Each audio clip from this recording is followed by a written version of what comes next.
De 1994 jusqu'à aujourd'hui, 25 ans après le génocide du Rwanda, le problème c'est quoi? Il y a eu trop de mensonges. Nous ne disons pas qu'on n'a pas tué des gens au Rwanda, ne confondez pas.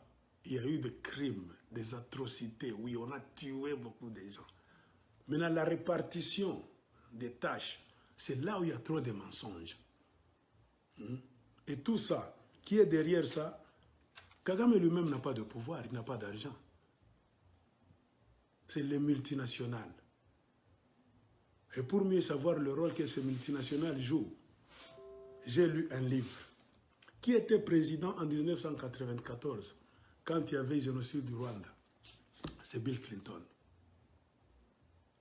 Tout ça, c'est l'administration Bill Clinton qui avait organisé ça. Et quand vous voyez ça, remarquez, j'ai eu la chance d'attraper ce livre.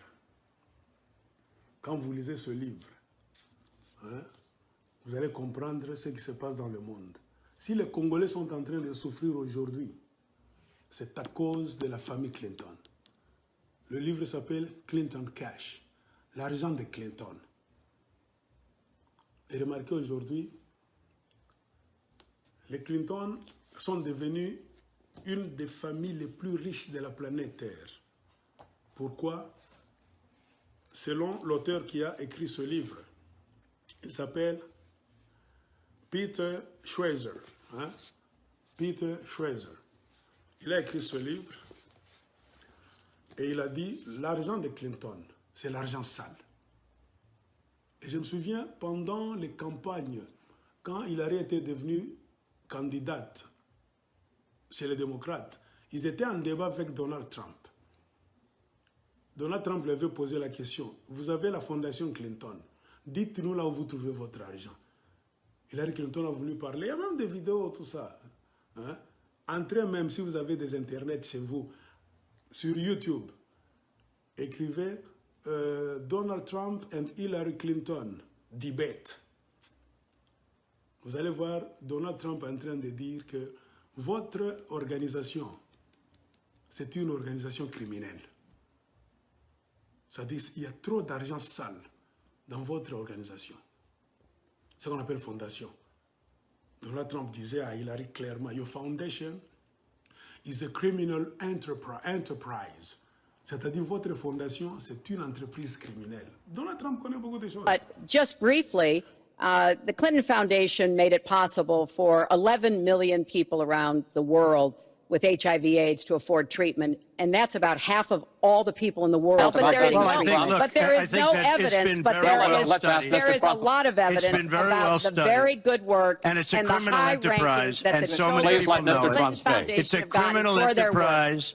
Saudi Arabia giving $25 million, Qatar, all of these countries. You talk about women and women's rights. So these are people that push gays off buildings.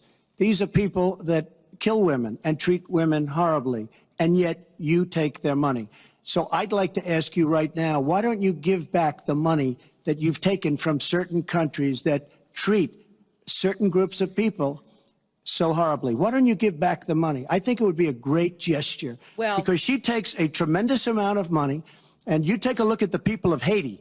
I was at a little Haiti the other day in Florida, and I want to tell you, they hate the Clintons, because what's happened in Haiti with the Clinton Foundation is a disgrace. And you know it, and they know it, and everybody knows Secretary it. Clinton. Very quick. Donc Donald Trump comme un fou. Mais ce monsieur la raisonne très bien. On veut le mettre à côté, pourquoi? Pendant sa présidence, il est en train de détruire les réseaux que la famille Clinton avait déjà tissés pour créer des guerres et s'enrichir au détriment de beaucoup de gens en Afrique. Et spécialement le Congo, c'était leur terrain. Selon le livre, quand vous lisez, il y a un chapitre qui m'a intéressé. Surtout vous qui êtes au Canada, aux États-Unis, moi je me plains, même en Afrique du Sud. Les livres sont moins chers là-bas. Quand vous lisez le chapitre 8, c'est à la page 119. On vous dit World Economics, the Clinton do Africa. Donc, les Clinton ont su créer une économie de warlords, les seigneurs de guerre. Cette famille, c'est une famille démoniaque, satanique. C'est eux, ils mettent dans chaque pays des seigneurs de guerre. C'est-à-dire, c'est eux qui créent des rebelles. Ils leur donnent des armes pour déranger les pays dans lesquels ils veulent pénétrer pour voler. Et le cas le plus flagrant, c'est la République démocratique du Congo. Clinton, c'est lui qui a mis la fondation en 1994. C'est Clinton qui a choisi Kagame. C'est Clinton qui a fourni beaucoup d'armes à Kagame, qui lui a donné dans les mains de Museveni, prépare-moi le terrain pour entraîner ces gens. C'est Clinton qui a aidé Kagame à prendre le pouvoir. C'est Clinton qui a corrompu, qui a bloqué les actions de l'ONU. C'est Clinton qui a bloqué la France. C'est Clinton qui a bloqué la Belgique pour ne pas même sauver des gens au Burundi et au Rwanda. Donc on pouvait sauver beaucoup de gens là-bas, que ce soit des Hutus ou bien des Tutsis, pendant les choses là qui s'est passées. Imaginez-vous, les gens commencent à s'entretuer. La vérité, on te dit, c'est quoi? Clinton avait donné trop de possibilités à Kagame. Parce que Kagame a commencé à attaquer le Rwanda, c'est au début, la fin 1990, début 1991. Les accords d'Arusha étaient là, en 1992, 93, début 1994, ils étaient toujours dans les accords d'Arusha.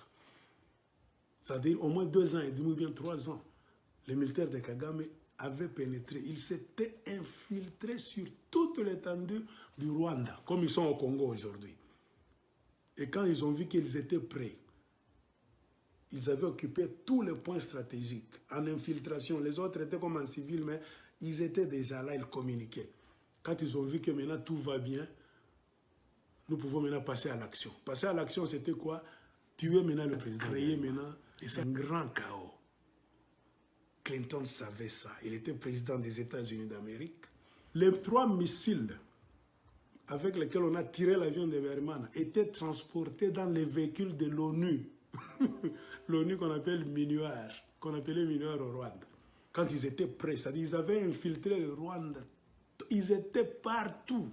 Qu'on ne vous trompe pas, non, ils sont venus de quelque part pour finir le génocide qui était au Rwanda. Non, ils étaient déjà là. Quand on a tiré maintenant l'avion, c'était leur signal. Quand on tire, maintenant, il faut déclencher. Et quelques jours avant, comme je vous avais dit dans ma vidéo passée, Clinton a pesé sur la Banque mondiale, le Fonds monétaire international, ils ont coupé l'aide au Rwanda. Il a pesé sur la coopération militaire de tous les pays du monde pour ne pas coopérer avec les militaires du Rwanda de Berman.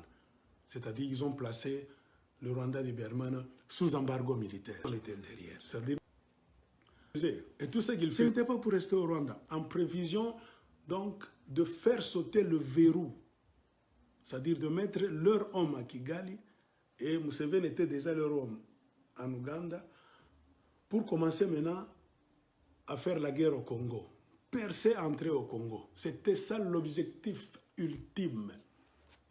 Tout ce qu'ils disent, génocide du Rwanda, ils en parlent, ce sont des hypocrites. Ils ne regrettent même pas les morts du Rwanda. Pourquoi ils ont fait ça sciemment? C'était le sacrifice rwandais qui allait permettre à Kagame de prendre le pouvoir, de percer la porte du Congo pour voler les richesses les plus chères de la planète Terre et rester là. Et ce sont ces richesses-là qui ont permis à beaucoup de gens de devenir riches. Clinton a tissé ces liens-là. Il savait qu'un jour, je ne serais plus président. Avant mon départ, c'est pourquoi il a tout fait pour tuer Laurent Désiré Kabila. Pour qu'il savait que si moi je finis ma présidence, je pars. Il peut y avoir un autre président américain qui peut venir, qui sera contre mon idéologie. Il peut venir changer les choses. Kagame ne sera plus dans de bonnes mains. Il ne sera plus comment entrer au Congo. Il fallait tout faire pour paralyser le Congo. Et la mort de Laurent Désiré Kabila, c'était le début de la paralysie interne du Congo. Et ils ont utilisé la méthode qu'ils utilisaient au Rwanda. Travailler avec l'ONU, la MINUAR, qui est devenue MONUC, MONUSCO, qui fait le même job qu'au Rwanda, qui fait entrer les armes, qui fait infiltrer même les Rwandais au Congo. Donc nous sommes combattus par l'ONU et beaucoup d'institutions du monde. Et Clinton s'est retiré, il n'est plus président, mais il a réussi de mettre en place des organisations. Il a réussi à donner les mines du Congo à des multinationales. Et maintenant, comment est-ce qu'il reçoit l'argent? Il s'est retiré, il a formé, selon ce livre, en se retirant, Clinton a formé ce qu'on appelle la fondation Clinton. Il s'est retiré là, il se met comme un